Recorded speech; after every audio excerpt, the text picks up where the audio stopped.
And at this time, I do want to bring in Phil Andrews. He's a former FBI special agent and founder of the PAX Group. Phil, thank you for your time. And we want to ask, with your expertise, we are hours into this manhunt at this point. We do have an ID. Do you think they're getting close, or what do you think is happening behind the scenes?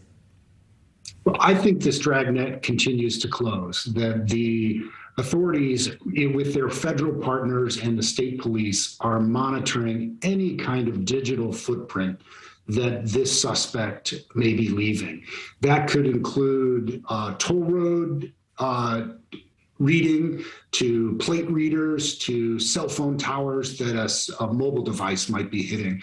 And there is no question that they are narrowing in. They know where he has affiliations outside of the county. So other jurisdictions have been notified to be on the lookout. A BOLO has been issued, a be on the lookout, for multiple jurisdictions. So it really is a matter of time before someone in the public or law enforcement traces him down to one of the places that he has associated with and takes him into custody, hopefully safely and without greater harm to the community or law enforcement. Right, absolutely. And we know that authorities did find a rifle at that scene. How important is that piece of the puzzle, and the shell casings they found there as well? This is a critical break in this case, that him leaving behind that weapon, one, to not be able to use it again, but two, leaving this important evidence that potentially is what positively identified him to law enforcement. Maybe the fingerprints, maybe the actual gun records, the tracing records may have traced directly to him or someone in his family that was able to give a positive identification. That is a critical break in this.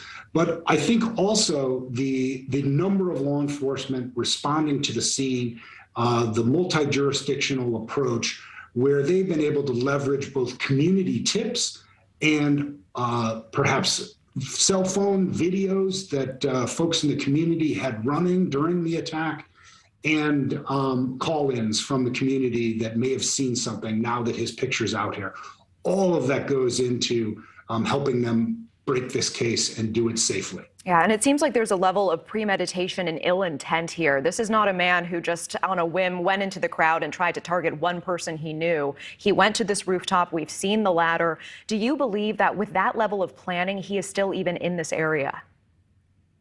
Well, it's hard to say, because when perpetrators sometimes plan events like this, they tend to be so focused on the harm and driving whatever kind of vengeance or anger that they are hoping to inflict tragically in this community for whatever reason, that sometimes they fail to plan properly for the back end. And we see some aspects of this that are disorganized.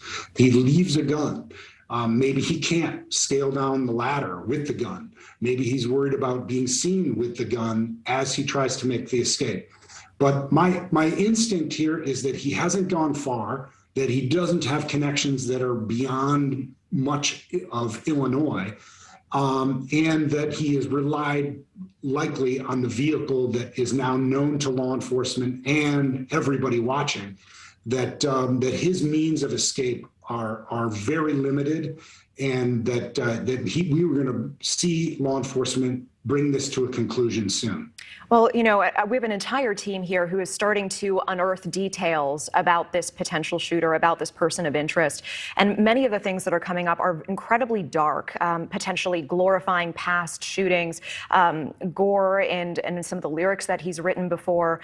As a former FBI special agent, is there a frustration here about, if he's left this entire footprint online, that someone could have known that something like this could have happened?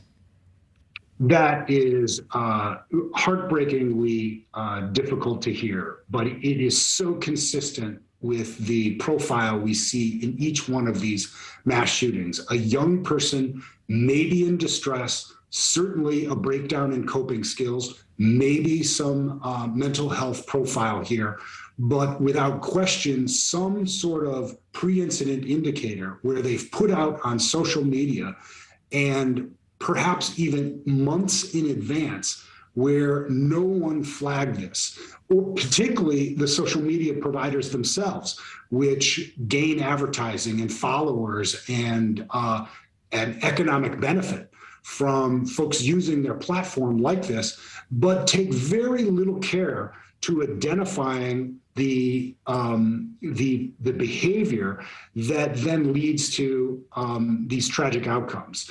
So the combination there of those pre-incident indicators and the easy access to dangerous weapons, that is the recipe for every single one of these mass shootings that we've seen across the United States. And I think this is our 304th mass shooting this year alone. And the year is young. Thank you so much, Phil Andrews, former FBI special agent. We do appreciate your time tonight. Thank you. Thank you for watching. Go to newsnationnow.com to find News Nation on your television provider. And don't forget to click the red subscribe button below to get more of News Nation's fact-driven, unbiased coverage.